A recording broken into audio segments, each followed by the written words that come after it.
you know a thing or two about hard work and sacrifice. And you know there are some things you should never sacrifice, like quality. At Got10, we only manufacture high-quality parts for your machine. Arby's. We have like the one spell and trap negate. I don't know what else. I've never been to an Arby's. All our food keeps blowing up. Duelist Advance has been a pretty interesting set. Not the most meta relevant, but it is coming with a few heavy hitters like Vanquish Soul and Luna Light. Excuse me. Can I please bite a chunk out of that ass? Recently, they announced the new TCG exclusive archetype, RBs. It's been kind of a sleeper TCG exclusive. It's not going to be like Mitsurugi. It's not going to take over the meta. I was kind of intrigued by this archetype, not just because they look like Metaboss and they have the name of a fast food chain. Chicken. But also kind of because they work pretty well with some of my favorite decks, and I wanted to explore their potential. On that note, quickly want to say I appreciate you guys for sticking around, even though I got burnt out of Yu-Gi-Oh for like a month, because Beansmith is so boring. The game is just so boring right now. It's just Mitsu, Ryzeal, and Malice everywhere, and I did like that the game feels somewhat budget right now, with Blue Eyes and a few other budget contenders still doing decent. Not like amazing, but decent. Before the video begins, I just want to say use code Nistro, Nistro, for 5% off your Card Trader order. Card Trader is a website kind of like TCG Player, except it's a global market instead of just one particular country or nation. So if you like foreign cards and you don't want to pay excessively high shipping fees, look into Card Trader. Use my code, save 5%. I'll have an affiliate link in the description box below. Or if you just want to support the channel and just see what's going on, you know, feel free to take a look around, and if there's anything that piques your interest, by all means. I'll talk more about my partnership with Card Trader in the future, or once things are set up properly. Till then, I am going to be shilling my discount code and my affiliate link in the description box below. Without further ado, let's get into these combos.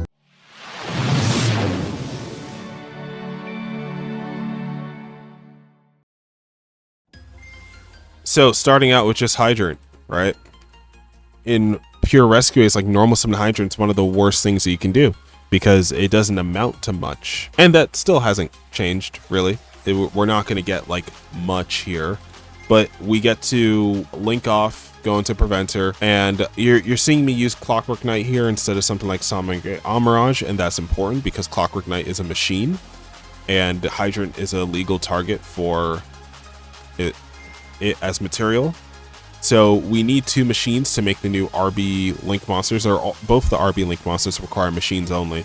So being able to use Clockwork Knight here, it bridges the two archetypes in a way that works pretty well, to where we don't need more than one card to access the RB engine in any given hand, really. So now we get to go for our booster, and we get to go Preventer. Booster's going to add our field spell. Field spell gets to add another RB card from deck to hand.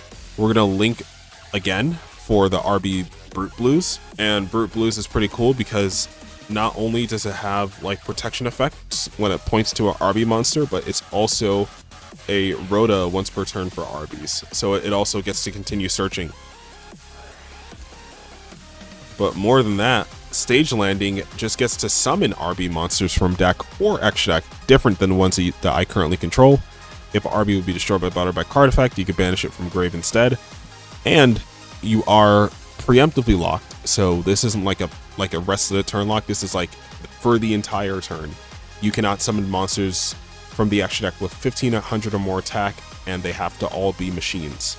So that's why Clockwork Knight again here is really an essential part of this combo, because without Clockwork Knight, this Rescue Ace and RB doesn't work together. At least not normal summon Hydrant doesn't work with it. So who do we summon? We summon out the GA10 Cutter. GA10 Cutter, Spell or Trap Negate. And beautiful thing about Stage Landing, not a hard once per turn, or not even a once per turn. There's no once per turn on this card, so if you have multiple, as long as you have an RB with different name in deck or extra deck, you can keep resolving it. But now we're going to use Brute Blues to get our Rhoda for Driller. And both of these, both Driller and Cutter, have inherent summons when you control nothing but RB monsters, or if you control no monsters at all. And he's a quick effect pop during the main phase. He can pop any monster your opponent controls. It does target, but he like scrap dragons himself and the other monster as a quick effect, which is pretty cool. Now, Brute Blues gains the attacks of the monsters that he points to. He has 15 normally. He's going to gain 12 thanks to pointing to both Driller and Cutter. And what our opponent is staring down here is 2 interruptions, 1 spell and trap negate, and 1 monster pop. Funk Dock is pretty cool as well because if a monster your opponent controls is destroyed by card effect or by battle, you gain 500. And that's not a once per turn thing. So if you pop multiple monsters they control, even with the Rescue Ace engine, right, like with some of the trap cards, you can take advantage of that. Also, if an RB leaves the field by a card effect, you can special an RB from your deck. Both Driller and Cutter pop themselves as part of their quick effects. So they interrupt the opponent and then they pop themselves. So even if you only had one of them on field and you had the other in deck, like let's say, you'd still be able to access both of them in the same turn. Now, unfortunately, these are the only 2 RB quick effects that you can really take advantage of. And you do have to have the Link monster on the field, so they have to be pointing to the Link monster for this to be live. But otherwise, yeah, it's still 2 interruptions that your opponent has to be able to play through. So now going into the next combo, we see Cutter and Hydrant here. Now, this is a what-if scenario. What if you draw some of your RB extenders with a Hydrant, let's say? And the answer to that question is really interesting because the RBs all essentially have junk forward like effects where they just get to summon themselves if you have no monsters. And because they specify that like you need to only control RB monsters to summon them from hand, there's actually no better time to summon them from the hand except like than the start of the turn when doing the Hydrant line. Because as you saw last time, when we linked off into the Volcan booster, we used Preventer to summon back Hydrant from the Banish Zone. So we weren't able to keep our board as RB only because we would have been missing out on a free body from the Rescue Ace side of things. Now this time we're going to sequence it a little differently because if we would have held off on this Cutter, we wouldn't have been able to summon it from the hand. So we summon it first because it works better. So we can still make Clockwork Knight. Funny thing, all 3 of the RB main deck monsters can all link off into Clockwork Knight. Not that you would ever need to, I think, in your average scenario, but it's still just funny, especially if you want to make something like a SP frame 1. That is something that you can do. So you have Preventer, make Volcan booster, chain Preventer. Now we get to go Dock. Dock gets to add the Driller. Now, as you can see, we still don't have all RB monsters, so we have to get rid of our RB cards. Now, you may be a little confused. It's like, wait, aren't we locked? Aren't we preemptively locking ourselves or anything? No, we're not going to resolve stage landing this turn, so we're not preemptively locking ourselves.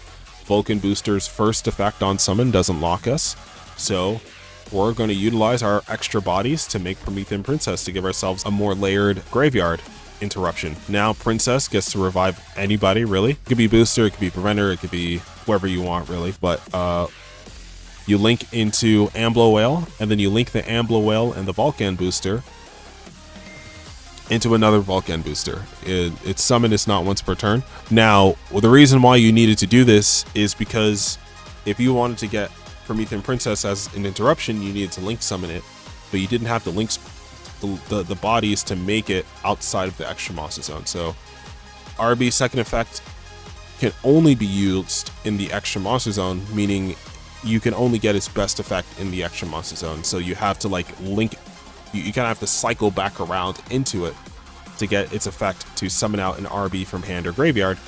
In this case, it's going to be Cutter, and you might be a little confused because it's like, okay, if we need to keep a fire on the field for Promethean Princess, and both of our interruptions are already on the field, and we don't have the Link 3 yet, how are we going to sequence this? Well, we're going to use Driller plus Volcan Booster to make our Brute Blues. Brute Blues gets to add the Volcan Rocket, which is, funny enough, a fire Volcan monster. So now we have a target for Promethean Princess to pop on our field and on the opponent's field. So we're still staring down a similar number of interruptions, so we still have the Spell and Trap interruption. We don't necessarily have the monster interruption, but what we do have is Promethean Princess to pop a monster our opponent special summons, and if Promethean Princess stays on field, it is also follow up, which is pretty good. if they happen to destroy one of our Link monsters, or if they happen to destroy either Promethean Princess or Brute Blues, then Ambler Whale can be a secret third interruption as well to pop a card on field. Now, Brute Blues can't be destroyed by card effects while it points to an RB monster, and if you play more than one of each RB, which you definitely have the option to, then Funk Dock is going to let you cycle into those cards later on in the turn. So that's something that you might want to consider. And this time he's going to be sitting at 3,200 because he's going to gain 17 and he's already at 15. So next we're going to see the line with just Airlifter, right? Airlifter is the best Rescue Ace starter, and that translates pretty well into the RB variant as well. So we're going to go Emergency, bring out Hydrant. Hydrant's going to go for Turbulence. Slap Turbulence at 4. You say I forgot to banish here. I'm going to banish them later in the turn. Don't worry. Activate Alert. Grab Preventer.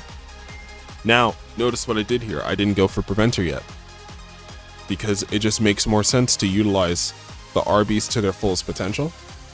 Since the RBs like having the field with only RB monsters, I can hold off on using Preventer for when I need it, and then utilize the full extent of the RB engine. So we grab the Funk Dock. Funk Dock grabs Rocket. To be fair, you don't have to grab Rocket here. It could really be any of the 3 names. I just like grabbing Rocket here because in case you get interrupted, it doesn't conflict with Promethean Princess the way that the other 2 do. So it's a slightly better into particular hand traps like impermanent stuff, or particular interruptions. So now we can summon Rocket. We're going to summon Preventer. Now, as you can see, we slapped a Pit Knight early on the field here. Now, Pit Knight early is really good because it's like one of the best Promethean Princess loops that you can do. Or I think it might be the best one outside of Fire King or something like that. If he's destroyed, he comes back during end phase, so you'll always have a fire monster for Promethean Princess, and he has a really cool effect when mixed with some of your RB cards. The one thing that you should know is that you can also go for Nightmare Phoenix here, because booster points straight down, so you can get the drop 1, draw 1, pop 1 going on here if you really wanted to, but since we're going first, I figured Nightmare early would be the better target.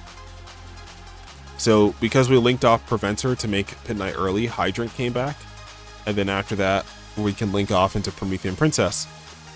Now you can see, because we have the extra bodies, because we started with Airlifter, we can do all this without utilizing the extra monster zone, meaning we don't have to cycle into the second Vulcan booster. We can just go Promethean into Ambler Whale here without using the Vulcan. Now Vulcan for the rest of the turn can lock us into machines from extra deck with 1500 or less. Slap a Rocket back on field, and then go for the Brute Blues. Brute Blues can then add us our Cutter, and now that will be the end of the turn. Going into the opponent's turn, let's assume we use our Spell and Trap Negate first, because that's probably going to be one of the first things that we do. When this is destroyed, Funk Dock's going to trigger to summon out the Driller from deck. So let's say they attempt to special summon out a monster. Since we have Ambler Whale, we can go pop Ambler Whale, summon Promethean. And then we get to use Ambler Whale's hidden effect, that when it's destroyed, you get to summon a Link Driller or monster in graveyard. You could summon Vulcan Booster if you wanted to here, but I'd also argue that Pit Knight early is really strong here as well. And that's because... and as you can see, I did move my GI Driller down 1 zone, because I figure this middle zone is actually the best place to do this. But Pit Knight early basically gives you extra layer of interruption both on your turn and insulation on the opponent's turn. So by pointing it to the Driller here, you can have a scenario where you can pop one monster and then negate the other with Pit Knight early. And then during the opponent's turn, if the Pit Knight early sticks around, when we attempt to resolve a search for Brute Blues to get another RB card from deck to hand, we can also negate something there with Pit Knight early to potentially help us break the board easily, or easier. So it's all around a good card if it's put into the right frame, and I think this deck might be a good place for this card to go. It's relatively generic, so it's not like you need to commit to one side of the engine or the other to make the Pit Knight early, so it's pretty cool. Also, when you destroy an opponent's monster by either by battle or by card effect, right, you're gaining 500, right? So drill is going to make us pay 500, we're going to gain 500, so we shouldn't be at a 500 life point advantage compared to the opponent, but still, it's all right. Just considering the fact that we still have rescue spells and traps, right? We have rescue for either preventer. If we believe that like preventer is going to be sent to graveyard, we can like float it into airlifter. And then we still have those 2 trap cards that are live, like a pop and a monster negate. So it's just overall just a really fun time utilizing the Rescue Ace engine and the RB stuff together. So now that we've kind of seen what each individual card can do, now I kind of want to open up the stage for the stage landing as a starter. And the reason why is because Rescue Ace currently has no counterplay to Dominus Impulse, even though we could play the card if we wanted to. Otherwise, we don't have a counterplay to it other than just cross out. So the stage landing actually gives us a spell and trap negate before we start our turn. So Imperm and the Dominus cards are going to be harder for our opponent to resolve if we start with a stage landing. That being said, this is also a pretty decent way to play through Droll. Obviously, Fiendsmith could do a similar thing to this, but that's why we go for the cutter directly here instead of going for field spell. Also, the second reason we don't go for field spell is because our Vulcan booster only searches spells anyway, so it's better to search your field spell when you go for the Link 2 compared to going for it now. So we special out the cutter before we normal summon so that we're not conflicting with the RB only summoning condition. All right, so we go normal summon Hydrant, go for our usual Knight plus Preventer to get booster, chain 1, chain 2, bring out the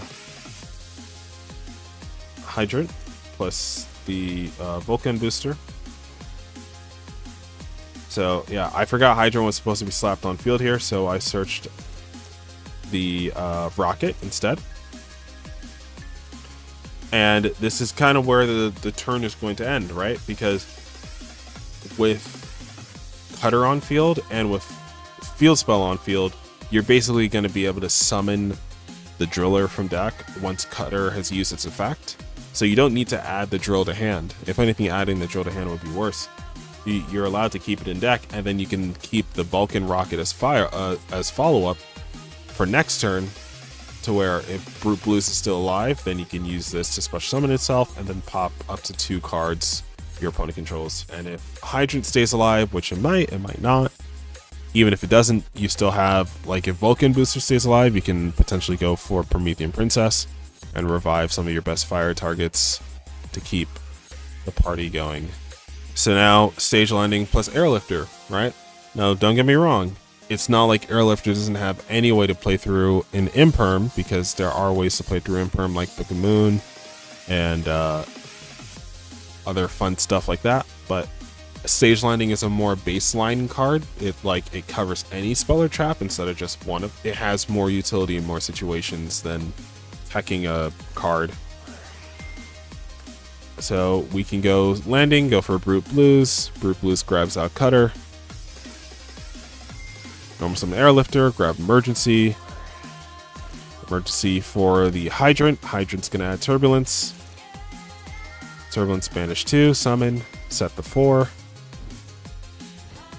And you know we're gonna add Preventer after this. It's a given. Now we go for the Vulcan booster. Gonna add our field spell. Field spell is gonna add Driller. Driller's gonna summon. And then we can use Preventer here. Turbulence isn't that important, so we can banish that instead of anything else. And then that would be the end of our turn. Come the opponent's turn, we use Cutter to stop a spell trap and negate it. Field spell gets to summon out an Extender from deck. And let's say we wanted to use Driller too. Right, Driller could pop. And then we have Rescue for one of our Rescue monsters in graveyard. In this case, it's only Hydrant.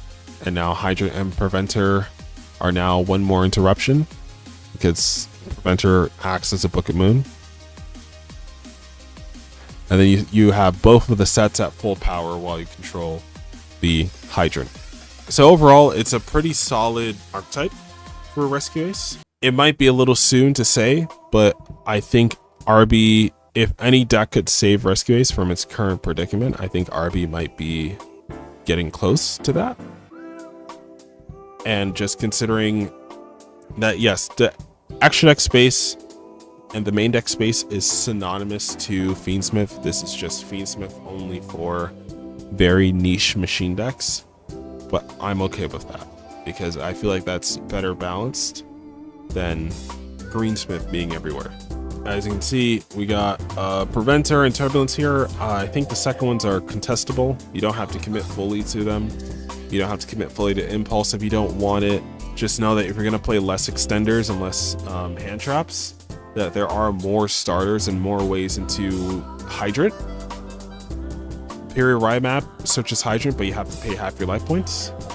And Gizmek Naganaki can summon Hydrant from deck, like it can tribute itself, summon Hydrant, but you use up your normal summon. So 1-for-1 everybody knows, but in this deck it's like you'd 1-for-1 Hydrant, add Airlifter, excuse me, and then Airlifter should do most of the heavy lifting from there. So looking at the extra deck, right, we got our Phoenix, we got our Nightmare Phoenix, we got our Raging Phoenix OTK, we have the one Clockwork Knight because I don't think we'll need multiple. We have multiple SP because just in case Clockwork Knight puts in that overtime. Also Anima, Clockwork Knight, like you have multiple linked ones you can go into, and then you also have IP to make SP work on the opponent's turn.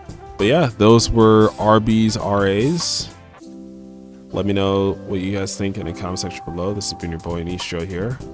I do hope you guys stick around for more content in the future, and yeah, we should be getting back to our normally scheduled content pretty soon, but we'll just have to see about that. Regardless, this has been your boy Nistro here, signing out.